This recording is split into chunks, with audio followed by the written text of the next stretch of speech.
రాష్ట్ర వ్యాప్తంగా ఉన్న సబ్ రిజిస్టార్ ఆఫీసుల్లో సోదాలు చేశారు ఏసీబీ అధికారులు. మేడ్చల్ జిల్లా రిజిస్టార్ కార్యాలయంలో హైదరాబాద్ రేంజ్ ఏసీబీ డీఎస్పీ శ్రీధర్తో పాటు అధికారులు 2 గంటల పాటు తనిఖీలు చేశారు.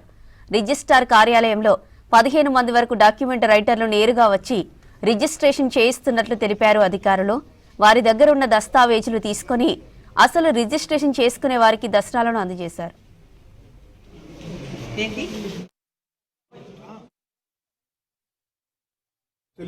మేడ్చల్ సబ్ రిజిస్టర్ ఆఫీస్ మీద ఇంతకుముందు కొన్ని కంప్లైంట్స్ వచ్చాయి, పిటిషన్స్ ఉన్నాయి.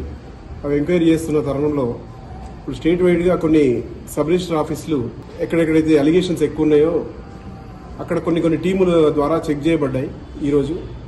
ఈరోజు మధ్యాహ్నం 3:30కి మేము కూడా అందులో భాగంగా మేడ్చల్ సబ్ రిజిస్టర్ ఆఫీస్కి వచ్చాము. ఎలాంటి తప్పులు జరుగుతున్నాయి, ఏమేమి కరప్షన్ యాక్టివిటీస్ జరుగుతున్నాయని చెప్పేసి ఆల్రెడీ అంతకుముందే మా టీం అబ్జర్వ్ చేసి రికార్డ్ చేసి పెట్టారు. లోపలికి ఎంటర్ కాగానే ఉన్న వాళ్ళందరినీ వెరిఫై చేశాం. మేము సాధారణంగా రిజిస్ట్రేషన్ చేసుకునే వ్యక్తులే లోపలికి వచ్చి చేసుకోవాలి, కానీ ఇక్కడ లోపల ఒక 10 మంది డాక్యుమెంట్ రైటర్స్, ఏజెంట్స్ ఉన్నారు. వాళ్ళని ఆల్రెడీ ఆపి పెట్టాం. మేము వాళ్ళ ద్వారా ఎంక్వైరీ చేస్తున్నాము. ఏ డాక్యుమెంటు ఏమైనా ఫీజు ఇక్కడ ఇస్తున్నారా ఏంటి అని చెప్పేసి ఇంకా అది కంటిన్యూ చేస్తాం. 10 మంది డాక్యుమెంట్ రైటర్స్ అంటే ఏజెంట్స్ ఉన్నారు. మిగతా వాళ్ళు నార్మల్గా ఏంటంటే ఎవరి డాక్యుమెంట్ వాళ్ళే వచ్చి రిజిస్ట్రేషన్ చేసుకున్న వాళ్ళని మనం పంపించేస్తాం.